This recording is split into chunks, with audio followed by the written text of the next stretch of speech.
Hello အားလုံးပဲမင်္ဂလာပါကျွန်တော်ရဲ့ channel လေးကနေပြန်လည်ကြိုဆိုလိုက်ပါရခင်ဗျာဒီနေ့ view မှာတော့ကျွန်တော်ဘာပြောမှာလဲဆိုတော့ကျွန်တော်ဒီ Facebook မှာပေါ့ကျွန်တော်ပုံလေးတင်တဲ့အခါမှာကျွန်တော်ဒီလိုပုံစံမျိုးလေးပေါ့ Okay ဒီလိုပုံစံမျိုးလေးပုံလေးတွေပုံတစ်ပုံလေးကိုပဲပုံလေးတွေအများကြီးနဲ့ဆက်ထားတာပေါ့နော်အဲ့လိုပုံစံမျိုးလေးကျွန်တော်ဘယ်လိုမျိုးတင်ရမလဲဆိုတော့ကျွန်တော်ဒီ view မှာပြပြပေးသွားမှာဖြစ်ပါတယ်ခင်ဗျာ Okay ကျွန်တော်ဒီပုံတစ်ပုံချင်းကြီးကြည့်လိုက်မယ်ဆိုရင် Okay ဒီလိုမျိုးလေးပြနေပါတော့ဒါပေမဲ့ကျွန်တော်ဒီလိုမျိုးကြည့်ရင်ကျွန်တော်ဒီပုံလေးဖြစ်နေအဲ့ဒါကိုဘယ်လိုလုပ်ရမလဲဆိုတော့ဒီဗီဒီယိုမှာပြပြပေးသွားမှာဖြစ်ပါတယ်ခင်ဗျာအားလုံးပဲပြီးဆိုတော့ကြည့်ရှုပေးကြပါ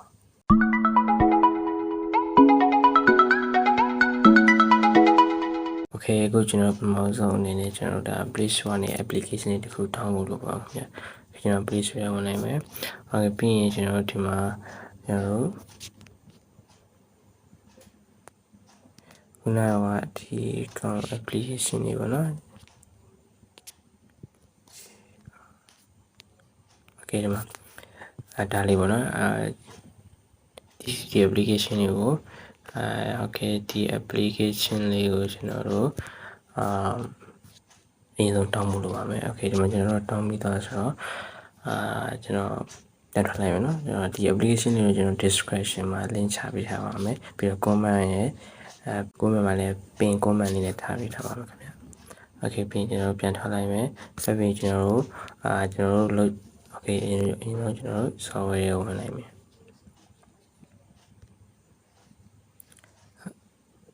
Okay application ရောကျွန်တော် create new ဆိုတာလေးကိုတစ်ချက်နေတယ် Okay create new Okay ပြီးရင်ဒီမှာကျွန်တော်လိုချင်တဲ့ပုံလေးတစ်ပုံပေါ့ Okay ကျွန်တော်ဒီပုံလေးနေနေမယ်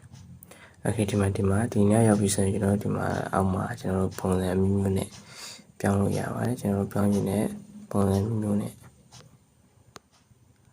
Okay Okay ကျွန်တော် Okay ဒါလေးကြိုက်တယ် Okay ဒီပုံလေးကိုကျွန်တော်တို့ဒီပေါ်ကြတယ် Okay ပြီးတော့ဒီမှာဒီမှာ watermark လေးတကယ်လို့ message watermark ပါတော့မကြိုက်ဘူးဆိုရင် watermark ဖြောက်လို့ရပါတယ်ဒီမှာဒီကောင်က tap to remove ဆိုတာလေးကိုတစ်ချက်နေလိုက်မယ် Okay ပြီးရင်မှာ watch a video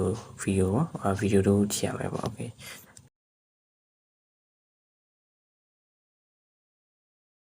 Okay ပြီးရင်Okay ပြီးရင်ကျွန်တော်လည်း save လိုက်မယ် Okay watermark ပြောက်သွားပြီးကျွန်တော် save Okay ပြီးရင်ကျွန်တော် recommend ပြောချင်တာကကျွန်တော်ဒီပုံလေးကျွန်တော် screenshot ရိုက်ထားပါတော့ဟိုပြန်တင်တဲ့အခါမှာ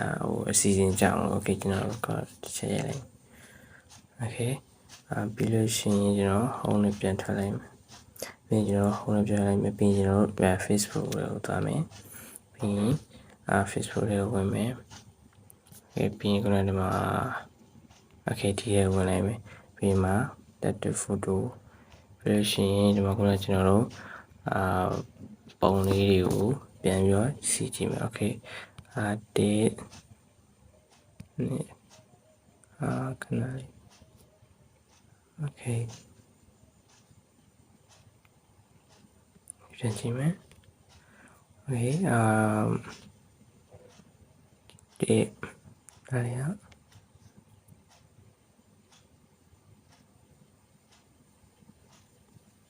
Okay ဒီမှာဒါလေးကျွန်တော် next ကိုနေလည်းမျိုးလေးပြပြတာ Okay ရာဇီပုံလေးပဲပါပြီ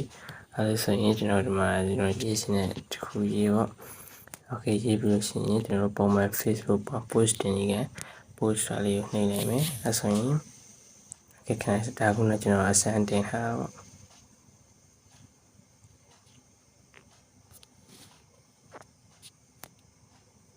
Okay ခဏလေးဆောင်းလိုက်ရအောင် Okay ဒီမှာဒါဆိုရင်ဒီပုံလေးပေါ်လာပြီဒီကျွန်တော်တစ်ခုချင်းပြန်ချင်းလို့ရပါတယ်တစ်ခုချင်းပြန်ချင်းဒီလိုမျိုးလေးပါအကောင်လုံးစုချင်းဒီလိုပုံစံမျိုးကျွန်တော်ရဲ့ပုံနော်စတိုင်ကြလေးနဲ့ပေါ့နော် smart စတိုင်ကြလေးနဲ့Facebook မှာပုံတင်လို့ရပါပြီလို့Okay အားလုံးပဲကျေးဇူးတင်ပါတယ်ကျွန်တော်ဗီဒီယိုလေးတက်လောက်ပါခင်ဗျာကျေးဇူးပေးတဲ့အတွက်တရားချင်းတင်ကျေးဇူးတင်ပါတယ်